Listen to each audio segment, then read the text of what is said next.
All right, Robert. Robert, where'd you grow up? Where are you from originally?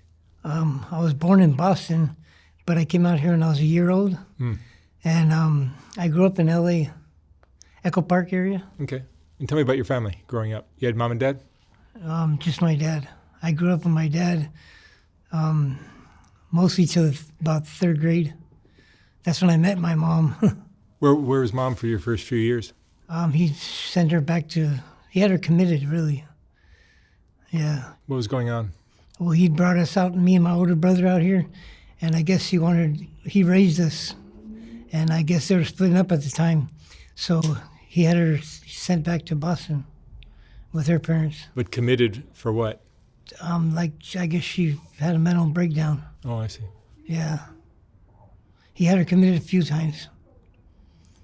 Yeah. Your mom had mental problems? Yeah. I think it was because of losing us, Yeah. That'll do it. Yeah. So, And but she ended up meeting a doctor there in the mental hospital, which had my little brother. I had a little brother. He was autistic. And my grandparents talked her into moving back to Boston because the way she was living, like barely getting by. And because once I was in the third grade, I met my mom. She hitchhiked out here from Boston to come see us. And we seen her for 15 minutes till my dad had her committed again. And paddy wagon pulled up just like the movies and took her. And my dad was a truck driver, so he was up north. My stepmom called him and they came. So we only got to see her for 15 minutes. And then when I was in seventh grade, that's when I moved in with my mom because I couldn't stay there with my stepmom anymore. She was trying to get rid of us. She ended up taking my dad's house and everything. So that's why she was with him. Wow. So you eventually went back to your mom? Yeah, I eventually moved in with her, yes, seventh grade. And then when I got older, I got my own place. I have two boys, two older boys. They live on their own now. They're both doing good. One's a teacher, and one's a security guard at the Downey Community Hospital. They're both doing real good. That's great. But yeah, I stayed together with their mom for like 39 years. Never got married because I wasn't in love with her. I stayed for the kids. And I guess that's what really drove me to drugs and alcohol. Let me go back to your younger years a little before we get into that. You stayed with your mom in Boston or in L.A.? No, in L.A. In L.A. That's when I lived in Echo Park. And how old were you when you left your home? Oh, when I left my mom's, I was already 21, 22. Okay. I got my own place. Yeah. And what kind of work did you do? I worked for the produce market downtown LA on the Teamsters Union. I get a pension for the rest of my life once I apply for it. But I worked there 39 years. Yeah, but never worked one day without drugs or alcohol. Really? Yeah. They were part of your life the whole way? Every day, yeah. I couldn't go to work without it. Do you think that was in part because of the rough childhood you had? I know it was. Yeah. Yeah. It's a hard childhood for anybody. Yeah, because even now that I'm on dialysis, I still can't stop. I know it's going to kill me one day. And you're still drinking? I'm still struggling to stay off it. Yeah. Yeah. And where do you stay now? Well, since I was released from the hospital, they put me in a hotel, so I can make it to the dialysis. They put me up like a recuperative care thing. But normally you're living where? On the streets for like the last 5 years. You've been on the streets? Yeah. What is that like? Well, that's bad. Yeah. So I had no choice because I'm not going to impose on my son. I never asked my either son to live with them, and they never asked me. So, I'm not going to interfere with their life because of, it's my problem. You're a great dad. Yeah. Do they know the situation you're in? Yeah. Yeah. Like a month ago when I showed up at my son's house and he wouldn't even let me use the restroom. They just called the ambulance and took me, and that's when I found out about I needed dialysis. I refused it the first time. I couldn't see going to because I know somebody that had that happen. I didn't want to be, but I have no choice. When I refused it, they discharged me from the hospital, and I was dying. Yeah, I was literally dying. And you still can't stop the drinking? No. Or the drugs. And so you've been using what drugs? Fentanyl. You're using fentanyl on top of... Yeah, I've been clean for like a month and a half until this morning. Yeah. And you relapsed earlier today? Yeah, even though it was just a hit or two, it's still... Yeah. Is that going to put you back on the routine of using that? I hope not. How old are you, Robert? 60. 60? Yeah. I hope not, because I know it's just going to shorten my life, you know. I know that. Emotionally, what do you go through? I really don't care, you know. I really stopped caring a couple of years ago, you know. Really? Yeah. I mean, I feel like my life's over anyways. The best part of my life is over. So if I die next week, it wouldn't really bother me, you know. Like, I don't know, it feels like I have nothing to live for. I hardly see my kids anymore. Sorry. But, yeah, that's just the way I feel. Have you ever been in love? Yes. I can't really say I've really been in love, but no, not really. Do you ever feel loved as a kid? Not really. No, I know my kids love me, but I hardly ever see them. You know, they got their own lives to live. I understand that. Yeah. What are you afraid of now? What do you worry about? Well, just recently I know I got to start caring about myself. So just recently, I want to meet somebody and get married and, you know, live whatever life I have left. You do? Yeah, I don't want to be alone. You still have hope? Yeah. That's nice. Yeah. What advice would you give your younger self? Like, what would you say to your... Oh, I'd do everything totally different. What would you have done differently? I probably would have stayed together with my first wife. Yeah, she really loved me. It's just, I wasn't in love with her at the time. You know, I know she got pregnant on purpose to trap me. You know, she was on birth control, stopped taking birth control. And didn't tell you? Yeah, well, yeah. But I know because she wanted to stay with me, I screwed that all up. That's all my fault, you know. The drugs were just more important, you know. Yeah. Are you lonely? Now? Oh, yeah. Yeah. It's hard to be alone. Yeah. Would you say you're self-destructive? No. No? No. That's good. I mean, after, I didn't tell you, my mom ended up killing herself. Your mom She committed suicide? She shot my little brother in the head and then shot herself in the head. Oh, you didn't tell me that. Yeah. What age was that? That you? was about 12 years ago. Oh, 12. So not, Yeah, I was already in my place, and they talked her into moving back east. My grandparents, and they couldn't accept my little brother because he was autistic. They were scared of him.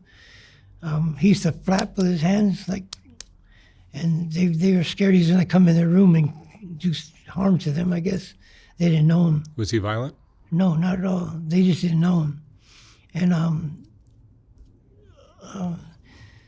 so they had him put in a home like an hour away.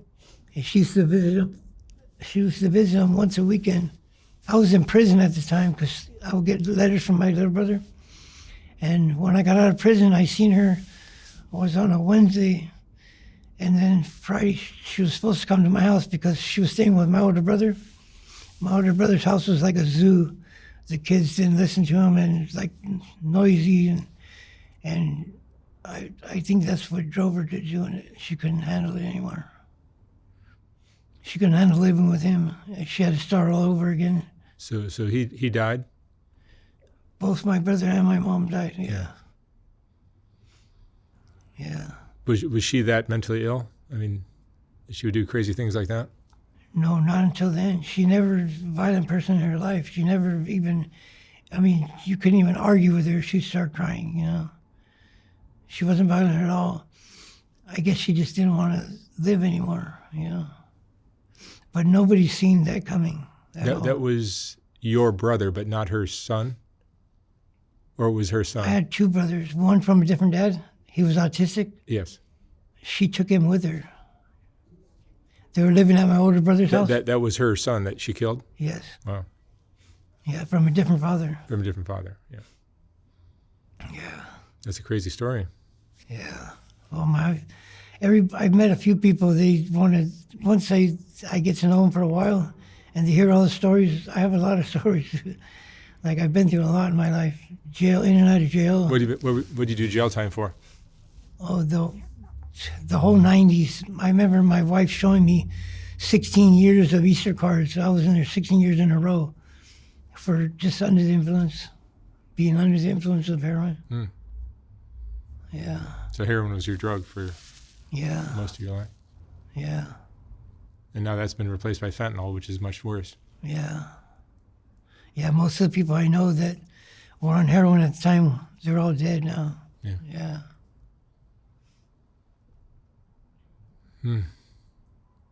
You lived a rough life, Robert. Yeah.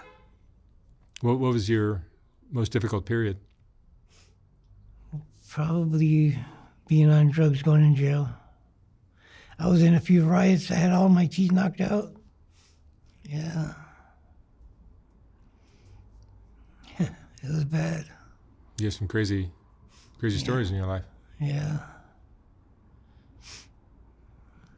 Yeah. Because once we moved to LA, I got into gangs and stuff like that, and just on a spiral, you know. Was violence your thing, or just crime? No, not really. I wasn't looking for it, but it found me. Yeah. I've never been a violent person, but I've lived a violent life. What would you say is your biggest regret? The heroin. Heroin? Yeah. Yeah. Yeah. And living on Skid Row now is no party? Well, right now, since a month ago, I'm staying in a hotel now. That's easier, right? Oh, a lot easier, yeah. Yeah. But for the 5 years before that, oh, yeah. Skid Row is like no joke. And using fentanyl, you're smoking it or injecting it? Yeah, smoking. You know. Have you OD'd? No, I've OD'd once in my life, yeah. Yeah. Do you have friends?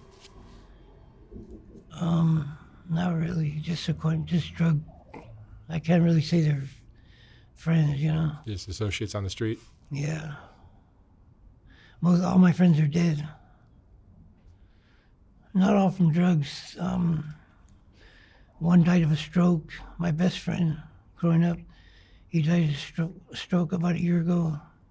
I grew up with everybody older than me. I was the youngest one, so they were all 65 or older, and they're all gone. Yeah. What would you say is your greatest strength? My kids. If I didn't have kids, I probably wouldn't be here. Is that what you're proudest of? Yeah. Your boys? Yeah. I'm proud of both of them. What is your favorite memory from your life? Growing up with my kids. Yeah. Yeah. How'd you first get introduced to heroin? Oh, they'll never do heroin. No, how did you first get introduced to it? Oh, my kid's mom, her whole family was all the males in her family did heroin. Her brother talked me into it for 20 hours. He just wouldn't leave me alone, you know, because I had a job, and once I got hooked on it, I'd always have it, you know, which came true. I always had money, so he's, I don't remember to this day saying yes and letting him do it, but it happened. It took 20 hours to talk me into it. Yeah, he just wouldn't let up. And I didn't really know how bad it was, because none of the friends I grew up with were on it. I didn't think so until later on. They told me they were, but I was younger, so they never did it in front of me. Those are the ones I consider friends, If you had your life to live all over again, what would you have done differently? I would have stayed off drugs completely. Yeah. That would have changed a lot. Yeah. I would have thought of the future. All I thought was like the now and then, you know what I mean? I didn't really care. Didn't even think I would live to be this old, Were there addicts in your family? No, just me. Just you? Yeah. I think a lot of it had to do with meeting my kid's mom, because her family, her whole family was on it. So it was like the thing to do, Yeah. Robert, what would you say is the most important lesson you've learned in your life? The most important lesson is if you want to be happy, stay off drugs. Yeah. I mean, alcohol's not any better, but yeah, stay off drugs and alcohol. Yeah. All right. Robert, thank you so much for sharing your story. You're welcome. I wish you a lot of luck from here on out. Thank you. Thank you.